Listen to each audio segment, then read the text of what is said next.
بسم اللہ الرحمن الرحیم۔ السلام علیکم ورحمۃ وبرکاتہ۔ میں ہوں عاقب قادری اور آپ دیکھ رہے ہیں میرا یوٹیوب چینل قرآن کی دنیا۔ دوستو، آج میں جو ٹاپک آپ کے سامنے لے کر حاضر ہوا ہوں وہ نہایت ہی دلچسپ بھی ہے اور ساتھ ساتھ میں عبرتناک بھی ہے۔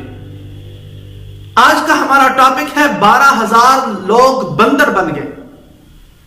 وہ کب اور کیسے بندر بنے، یہ سب کچھ جاننے کے لیے ویڈیو کو لاسٹ تک ضرور دیکھیے گا۔ آئیے شروع کرتے ہیں اس واقعے کو، لیکن اس سے پہلے میرے چینل کو سبسکرائب کیجئے اور بیل کے آئیکن کو پریس کر دیجئے۔ تو آئیے شروع کرتے ہیں۔ اس کا واقعہ کچھ اس طرح سے ہے کہ حضرت داؤد علیہ السلام کی قوم کو اللہ تبارک و تعالی نے بے شمار نعمتیں عطا فرمائی تھی اور بہت سارے انعام و اکرام بھی کیے تھے۔ جس طرح اللہ تبارک و تعالی نے ان کو فراوانی عطا فرمائی تھی کہ یہ لوگ مچھلیوں پر اپنا گزر بسر کیا کرتے تھے، مچھلی کا شکار کرتے تھے، اس کو بیچ کر اس سے کھانا اور بقیہ اپنی زندگی کا سامان کیا کرتے تھے۔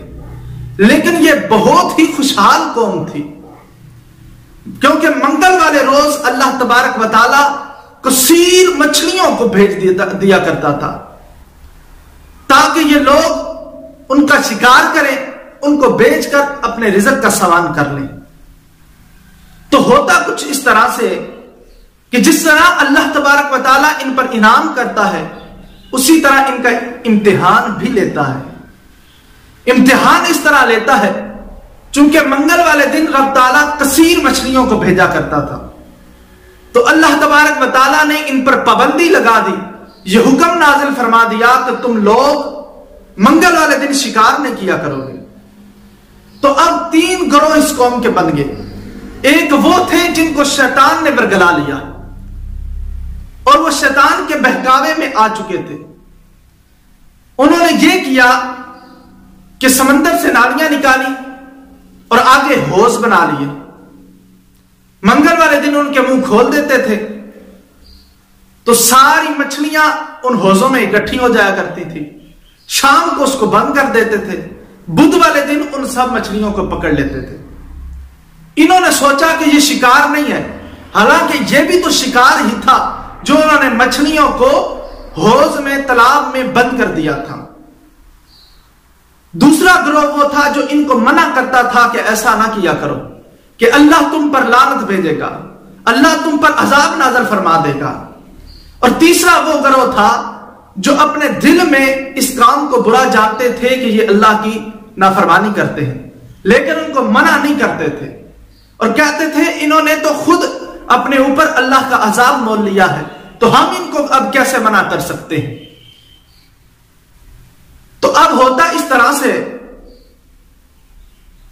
کہ بستی کے درمیان ایک دیوار بن جاتی ہے۔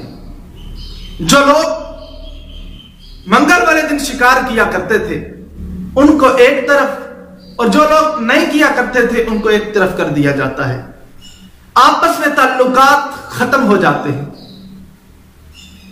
آپس میں بات چیت ختم ہو جاتی ہے۔ اللہ کے نبی ان پر لعنت فرما دیتے ہیں۔ جو لوگ منگل کے دن شکار کیا کرتے تھے ان کے لیے بد دعا فرما دیتے ہیں، تو اللہ تبارک و تعالیٰ ان پر عذاب نازل فرماتا ہے۔ رات کو سب جب سو جاتے ہیں، صبح اٹھتے ہیں تو دیکھتے ہیں کہ جو لوگ منگل کو شکار کیا کرتے تھے آج وہ اپنے گھروں سے باہر نہیں نکلے۔ تو جو لوگ نہیں شکار کیا کرتے تھے انہوں نے سوچا ہم اوپر چڑھ کر دیکھیں تو صحیح ان کو کہاں سے اتنا رزق مل گیا ہے کہ یہ لوگ شکار کے لیے بھی نہیں آئے۔ تو اب ہوتا اس طرح سے ہے کہ وہ دیوار کے اوپر چڑھ جاتے ہیں اور دیکھتے ہیں تو اندر سب کے سب بندر بن چکے ہیں۔ اب یہ سب اندر اترتے ہیں، دروازہ کھولتے ہیں، اندر جاتے ہیں تو وہ لوگ اپنے رشتہ داروں کو پہچانتے تھے اور روتے اور چلاتے تھے، لیکن اب ان کا رونا چلانا کسی کام کا نہ تھا، کیونکہ انہوں نے خود اللہ کے عذاب کو دعوت دی تھی۔ اب اسی حالت میں 3 دن گزرتے ہیں، نہ کچھ کھا سکتے ہیں نہ کچھ پی سکتے ہیں۔ اور پھر اللہ تبارک و تعالیٰ ان سب کو ہلاک کر دیتا ہے.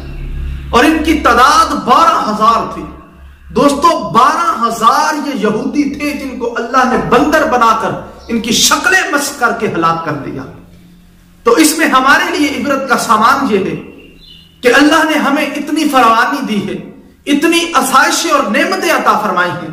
تو اگر اللہ ہم سے کوئی امتحان لے لے, ہم پر کوئی عذاب تو نہیں کہتا, ہم پر کوئی مصیبت نازل فرما دے, ہم سے کوئی آزمائش لے لے, تو ہمیں صبر کرنا چاہیے, نہ کہ ان لوگوں کی طرح ناشکری کرنی چاہیے کہ وہ انہوں نے ناشکری کی تو اللہ نے ان کی شکلیں مسخ کر دی.